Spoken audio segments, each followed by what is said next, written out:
Alright, so welcome to another unboxing, guys, and today we have the TRN MT1. So really exciting here is we have $6 and an IEM design as well, so much like your EDX. So definitely I do like that price range because it's an entry point to a lot of people to the hobby. And if this is better than the EDX, this might just be one of the most popular IEMs around. So let's unbox this thing.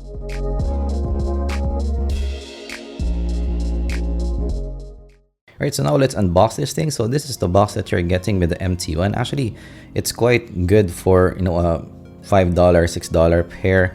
You have TRN and you do get that maybe transparent look. Maybe similar to the EDX with that transparent look. And quite minimal as well. You can see some empty areas in the case. MT1, dynamic drivers in your monitor.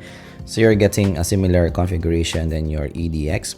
3.5mm jack, 20 to 20 kHz in frequency range, dynamic drivers, 2-pin connector, and yeah, pretty minimalist box, but it's an impressive looking box for that cheap of a price, I'd say. So TRN has been upping their game in terms of the box. Actually, for me, they're better in terms of the packaging now compared to KZ's. In terms of the branding, anyways, like the TRN TA1 looks really nice in terms of the unboxing experience. Opening it up. So this is the look that you're gonna get. I actually got the clear version, and that looks cool from the get-go. This kind of look might be my favorite look, more than your EDX, because the EDX that I got is an opaque color. So yeah, this is a budget pair, so I'm not expecting that much, but you do get a black cable, which is something that I like. Falls right in my alley, and you get a L plug as well at the top, and you're getting some preform earhooks. Over your KZ cable, I do prefer this because yeah, it's a black cable, more understated. I do like more muted colors in general for my IEMs. So the tips is your silicone tips. This might be still comfortable to wear on the ear. So the IEM itself kind of looks cool. You have that M design, and that's clear as well. Looks really cool. It looks more of a custom in-ear, because usually for monitors you do get clear because you don't want it to be that attention getter when you wear it on stage, and you have it here, so that looks cool. Actually, my more expensive Shures are a see-through design, so there's that, and you have it here as well, and you can see the inside as well. So yeah, in terms of the design, it is your safe shape. It is your usual IEM kind of shape. So anybody can just pick this up and be okay with the shape. It does go fairly inside the ear, but not the deepest that I've seen. Of course, you do get 2-pin connectors, and that is the more stable 2-pin connector as well. So that's quite cool. And you're getting that dynamic drivers, and it's cool that you have different colors as well inside. So yeah, it looks really cool. So you're getting that enthusiast look for me. So that is definitely an advantage. Alright, so putting the cables in, so I do like the look overall. I like the contrast of the clear whitish color with the black. So that look definitely looks cool. And yeah, I mean, for $6, this is definitely a nice looking pair for me. Yeah, might be better than your EDX. Yeah, because you do get that transparent design. Yeah, it just looks more of an enthusiast look on there. Of course, it's a all plastic build. It's not the best build, but I would say for the price they're paying for, this is well worth the price they're paying for. So yeah, let's have a first listen in these. Alright, so we are now listening to some That's What I Like by Bruno Mars. Yeah, firstly, what I noticed here is the bass is definitely substantial in the mix. It's more of a fun listen on the ear. So yeah, from the get-go, this is more bassy compared to the EDX. So the EDX is more clarity focused, and this is a bit more bassy. So the bass is in the boomy side.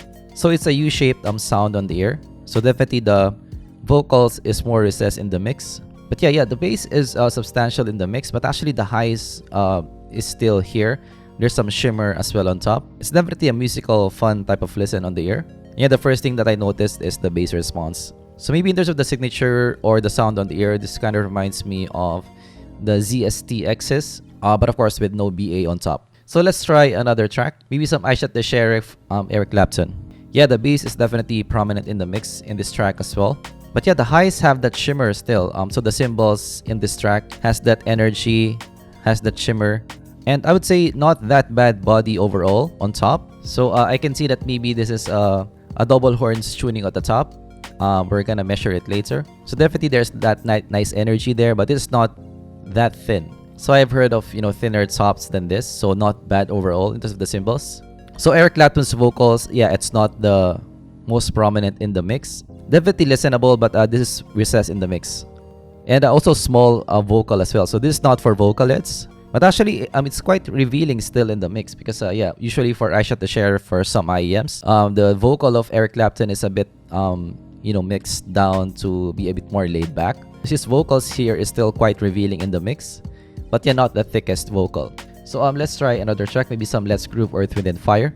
Yeah, the soundstage is above average, not the biggest that I've heard, but there's a little bit of out of the earphone experience, so definitely not bad on that, especially for the price. Yeah, in that price range, this might be one of the more fun that I have listened to. So this is more aggressive in terms of the presentation compared to the VK4, and yeah, more bass compared to the EDX. And this is a smoother presentation as well. So this is more in the smooth side of presentation. Yeah, one downside here is the micro detailer. There's not a lot in this IEM. So it's a smooth presentation, more warmish in presentation. Yeah, but here, yeah, the vocal is, not the thickest vocal again in this track in Let's Groove, Earth, Wind & Fire. But again, not that bad because it's still quite revealing in the mix. So it's not the most laid back vocal that I've heard. It's just the positioning that I have an issue with. And again, on top, you do have that shimmer, but the cymbals, the shaker on the right side, usually for some IEMs in this track, is not resolved with good body. This still has good body on top. This is quite a cool listen, especially for the price that you're paying for. There might be a little bit of hotness here, so it's that revealing. So the vocal have some hotness for me, but definitely in that price range, you might change the tips up if you want to lose the brightness a bit or the hotness a bit. Yeah, the tuning is pretty good for me, even if it the vocals is recessed in the mix. I'm not experiencing parts of the spectrum that are awkward for me. So maybe the tuning kind of reminds me of the KB or KS1s, maybe that, but with less bass. Yeah, this is a pretty cool listen. Let's try another track.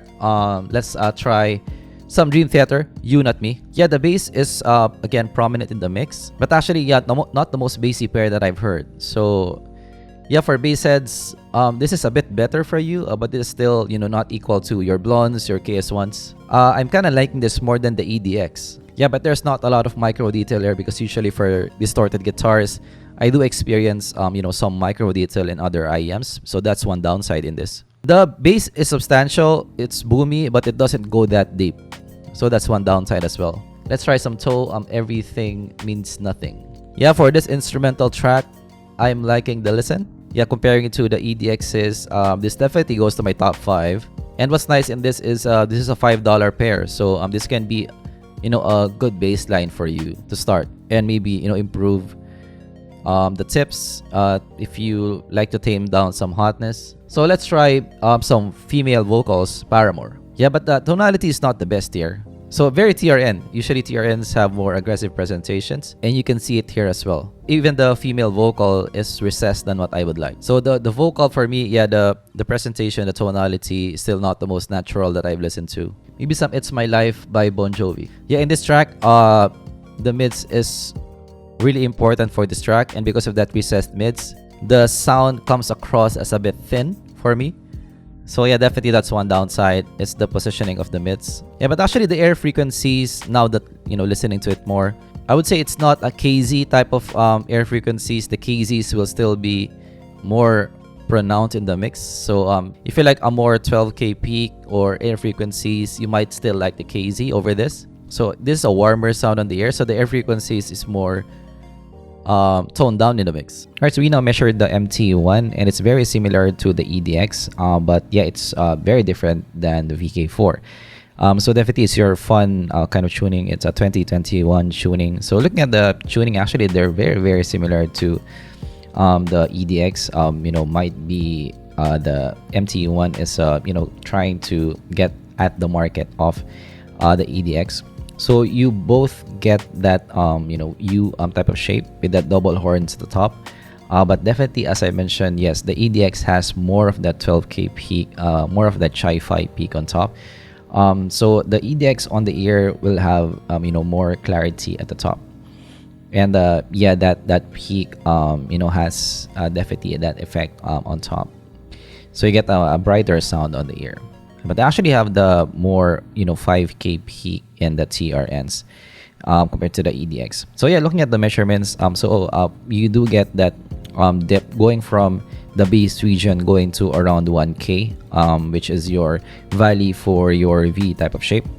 And then you have a slight hump at around 1 to 2K, 1.5K, and then you go down to 2K, and you're getting that elevation to around 3K. And then after that, it elevates again to your major peak, your first horn at the 5K region. So this 5K, this is might be the part where I encountered some hotness, and then going down to around 10K, and then going up to around 12K, which completes your double horns at the top. So yeah, very similar compared to the EDX. You both get that 3K peak, you both get that 6K peak, you both get that 12K peak. And yeah, in the measurements as well, they have similarities in the bass response, but yeah, the MT1 is more boomy bass compared to the EDX, so it's still different on the ear, but they have a lot of similarities. So here, yeah, if you like a brighter sound, you might like the EDX. If you like less of that 10K peak, and yeah, on the ear a little bit more bass, a little bit more boomy bass, you might like the MT1. So there are some differences here. Even if they have similarities in the measurements, the difference on the ear is still quite substantial. Looking at the VK4, so the VK4 has that U type of shape, but it doesn't have that 12K peak, and yeah, it's a very QKZ type of sound. So I'm looking at the signature, so you both get that elevation at the bass region going down to around 1K, so you get that 1K dip. But actually the VK4 has more forward vocal in the measurements. If you're a vocal head, you might like the VK4, and you get that 5K peak in the VK4, but it's not that peaky to listen to. So the peak is more toned down, and then you don't have that 12K peak in the VK4. You have a slight elevation there, but it's not a prominent peak compared to what you get with your MT1. So yeah, definitely all of them have their unique selling points. The VK4 still a more level tuning on the ear. So yeah, I did actually some listening as well, comparing these two, and the MT1 versus the EDX. On the ear, the EDX is, yeah, I'm gonna confirm that it's a bit thinner on the ear. Your MT1 is smoother on the ear. It has thinner vocal as well for the EDX, and more laid back vocal. So I did like the vocal more in the MT1. The bass is less boomy in the EDX. It's a bit more laid back, mellow bass. Definitely, if you like bass, don't go with the EDX. It's gonna be less than what you would like. Also, less warmth as well in the EDX overall. So the EDX is a bit more clean on the ear. So yeah, the clarity as well in the EDX is more pronounced in the mix. That 10K peak, 12K peak is more pronounced in the mix. So definitely you have that KZ peak on top. So yeah, comparing to the MT1, so the MT1 versus the EDX is more bassy. The bass is more boomy. It's smoother in presentation, has less shimmer on top. So I do like the top resolution better in the MT1. The cymbals is a bit more full for me, but smaller stage though in the MT1. Actually, compared to the VK4 is a more relaxed sound on the ear. But the main advantage of the VK4 is you do have better vocals. So if you like vocals, you might like the VK4. So it's more relaxed on the sound in the VK4, better vocal, less of that 10K peak, so you don't have that much energy on top, that much air frequencies on top, which might be a pro and con for some. For some, they really don't like a 10K peak. So the pros and cons there, of course, it will be less lively to listen to, less aggressive to listen to, but it's more natural to the ear. So I do like the presentation of the VK4. Has some micro detail as well in the VK4. I would say more so compared to the MT1s. There's a bit of micro detail there in some tracks that I listen to, some guitar tracks. So that's the comparison. So Let's try to close this thing. So yeah, definitely in terms of the measurements, very close to the EDX. So and more basic to the EDX. So for me, the MT1 is if you like the more musical, bassy, fun type of listen, the MT1 might be your pick. So the EDX if you like clarity and more clean presentation. And the VK4 if you like a more balanced sound and better vocal for me. So yeah, the VK4 and a bit more micro detail in the VK4. So the VK4 was still really nice value for the money. But the MT1 is really surprising for me. So I do like the look overall. My favorite look for me over your VK4 and your EDX as well, compared to the EDX that I have here, because yeah, it's a see-through kind of design. Black cable, which is something that I like. Nice fit on the ear. It's a safe shape. And that sound, it's a very likable sound for me. The vocals, not the best. But the overall tuning, it's a very 2021 tuning for me. A lot of people will pick this up and be okay with the sound overall. So yeah, the MT1, especially for the $5 price range, one of the cheaper ones here, goes to me as recommended, and definitely goes to my top 5 in that $5 price range. Really nicely tuned for me in that price range. So that's my look with the MT1. Of course, if you learned something, leave a like and subscribe for more content like this in the future. And sound test will come soon as well. So there's that. So I'm gonna try to compare this. Let me know what you want me to compare this with in the sound test. What IEMs would you like me to put there? So might be an interesting comparison. And yeah, that's our video for today. Thanks for watching, and I'm gonna see you guys in the next zpolt video. Bye-bye.